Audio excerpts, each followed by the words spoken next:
Hello everyone, this is Sarita Negi. Welcome to my channel, The Pharma Buzz. Now let us discuss with a new topic, purification of colloids. आज हम बात करेंगे collides को कैसे purify किया जाए and why it is so necessary. ठीक है, कोलाइड्स होते क्या है? कोलाइड्स मैंने पहले भी बताया था आपको, these are the heterogeneous mixtures. इसमें क्या होता है कि जो सॉल्यूट पार्टिकल्स होते हैं that will B disperse in a solvent medium. ठीक है, इसमें जो साइज होता है कोलाइड्स का वो 1 नैनोमीटर से 1000 नैनोमीटर के रेंज में आता है. तो जनरली हमें क्यों नेसेसरी है कि कोलाइड्स को प्यूरिफाई करना है? इसका मेन रीजन ये है कि जो कोलाइड्स होते हैं इसमें हमारी soluble as well as insoluble impurities present होती है. तो जो इनसॉल्युबल इम्प्योरिटीज है वो तो फिल्ट्रेशन के थ्रू, जैसे अल्ट्रा फिल्ट्रेशन प्रोसेस होती है, उससे हम रिमूव आउट कर सकते हैं. लेकिन जो सॉल्युबल इम्प्योरिटीज होती हैं उसके लिए डिफरेंट मेथड यूज करते हैं, क्योंकि जो सॉल्युबल इम्प्योरिटीज होती है this will creates a problem. क्योंकि सॉल्युबल इम्प्योरिटीज के अंदर आते हैं जैसे स्मॉल आइंस या फिर स्मॉल मॉलिक्यूल्स ऑफ, ठीक है, तो जो स्मॉल आइंस में आते हैं हमारे इलेक्ट्रोलाइट्स जैसे NaCl. ठीक है, तो अगर इनकी कंसेंट्रेशन हाई हो जाए सॉल्यूशन में, कोलोइडल सॉल्यूशन में अगर इनकी जो कंसेंट्रेशन है अगर वो हाई हो जाए तो वो क्या कर देते हैं, कोगुलेट हो जाते हैं. ठीक है, जिसकी वजह से जो फॉर्मुलेशन प्रिपेयर हुआ है वो हाईली अनस्टेबल होता है और उससे क्या होगा कि जो थेरापेटिक एज वेल एज जो फार्माकोलॉजिकल एक्टिविटी है प्रिपेयर्ड फॉर्मुलेशन की वो डिस्टर्ब हो जाती है और उसका इफेक्ट रिड्यूस हो जाता है. तो हमें क्या करना है कि उस इन सॉल्युबल इम्प्योरिटीज को रिमूव करना है, प्यूरिफाई करना है. ठीक है, प्यूरिफिकेशन की हमारी 3 टेक्निक्स होती हैं. फर्स्ट होती है डायलिसिस, सेकंड होता है हमारा इलेक्ट्रोडायलिसिस एंड थर्ड आती है अल्ट्राफिल्ट्रेशन. ठीक है, अब डायलिसिस की बात करें तो डायलिसिस में क्या होता है कि ये एक प्रोसेस है इम्प्योरिटीज को रिमूव करने के लिए. ये जनरली डिपेंड करती है डिफ्यूजन के ऊपर.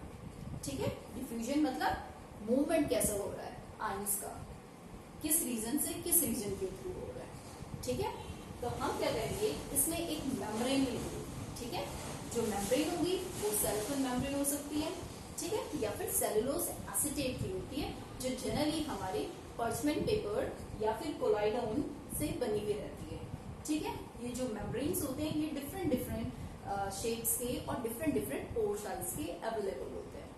ठीक है, और जो एपरेटस यूज होगा डायलिसिस में उसे बोलते हैं डायलिसर, क्योंकि हम डायलिसिस प्रोसेस को कैरिड आउट कर रहे हैं तो जो एपरेटस होगा that will be a dialyser.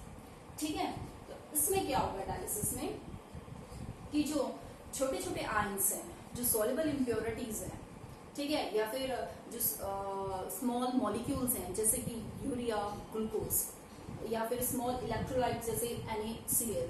ठीक है, तो ये क्या करेंगे, ये तो मेम्ब्रेन के थ्रू पास आउट हो जाएंगे by the diffusion process.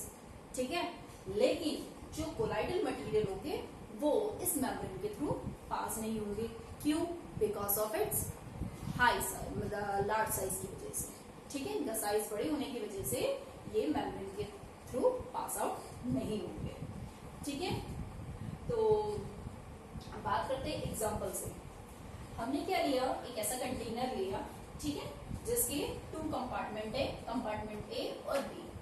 A में हमने क्या करा, कोलाइडल सॉल्यूशन को फिल कर रखा है, B में हमारा वाटर है. ठीक है, स्टार्ट में कंडीशन ऐसे होगी, लेकिन जब रिएक्शन प्रोसीड होगी तब क्या होगा, ये जो हमारी मेम्ब्रेन है बीच में, इसमें क्या होगा, जो small impurities, soluble impurities ions है वो तो इस मेम्ब्रेन से डिफ्यूज होके वाटर में चले जाएंगे, लेकिन जो कोलाइडल मटेरियल है वो एज इट इज. ठीक है, जब इक्विलिब्रियम कंडीशन आएगी मींस जब rate of forward reaction is equals to rate of backward reaction, तो क्या होगा कि जो ऐसे सिचुएशन दिखने को मिलेगी. मींस जो इम्प्योरिटीज है वो हमारी आ गई B में जिसमें वाटर था प्रेजेंट. ठीक है, और A में जो हमारा बचेगा that will be a pure colloids. Okay, generally जो डायलिसिस होती हैं वो 2 प्रोसेस से की जाती है. फर्स्ट होती है हमारी बैच प्रोसेस, सेकंड होती है हमारी कंटिन्यूअस प्रोसेस. जो बैच प्रोसेस होती है वो डिफरेंट डिफरेंट स्टेप में की जाती है, ठीक है। और जो कंटिन्यूस प्रोसेस होती है वो एक सिंगल स्टेप में की जाएगी, ठीक है। सिर्फ एक ही स्टेप में उसे हमें पूरा करना होता है। तो बैच प्रोसेस में क्या करेंगे, सिंपल वही टेक्निक यूज करेंगे। इसमें हम लेंगे एनिमल मेम्ब्रेन, जैसे एक्शियल रहती है, एक्शियल एक टाइप की एनिमल मेम्ब्रेन है, ठीक है। हमने क्या किया, उस मेम्ब्रेन में हमने कोलाइडल सॉल्यूशन को फिल किया, ठीक है। कोलाइडल सॉल्यूशन है इसमें, इस मेम्ब्रेन में। इसको हमने ऐसे कंटेनर में डाला जिसमें वाटर था प्रेजेंट। तो इस मेम्ब्रेन को हमने क्या किया, इसमें डिप कर दिया वाटर में। ये वाटर का इनलेट सोर्स है, ये वाटर का यहाँ से आउटलेट है, ठीक है। प्रोसेस हुई, प्रोसेस होने के टाइम पे क्या होगा कि जो ये इम्प्योरिटीज है, ठीक है, स्मॉल आइन है, वो इस मेम्ब्रेन से डिफ्यूज होके हमारे वाटर में चले जाएंगे और जो कोलाइडल मटेरियल है वो एज इट इज इसके अंदर रहेगा, ठीक है, क्योंकि वो पास नहीं कर पाएगा because of its large size, ठीक है। सेकंड में भी कंटिन्यूस प्रोसेस होगी।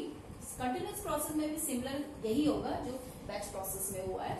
इसमें क्या है, हम एक ट्यूब लेंगे सेमी परमेबल मेम्ब्रेन की, ठीक है। इसमें हमने क्या कर दिया, कोलाइड्स को डाल दिया, कोलाइडल सॉल्यूशन को से फिल कर दिया और फिर ऐसे कंटेनर में डालेंगे जिसमें वाटर था प्रेजेंट। तो इसको इसमें कंटेनर में हमने डिप कर दिया। यहाँ से वाटर का इनलेट का सोर्स है, यहाँ से वाटर का आउटलेट है, ठीक है। तो स्टार्टिंग में जब हमने इम्प्योर लिक्विड को कोलाइडल में डाला तो क्या आगे आगे रिएक्शन प्रोसीड हुई, ठीक है। एक स्टेप ऐसी आएगी जिसमें क्या होगा कि जो से सॉल्युबल इम्प्योरिटीज हैं वो वाटर में डिफ्यूज होंगे और जो colloidal particle as it is रहेंगे। ये प्रोसेस ऑनगोइंग होगी और लास्ट में जो हमारा फाइनल जो सॉल्यूशन मिलेगा that will be a pure colloids, okay. और जो रिमेनिंग 2 मेथड्स हैं वो हम नेक्स्ट वीडियोस में कवर करेंगे, ओके।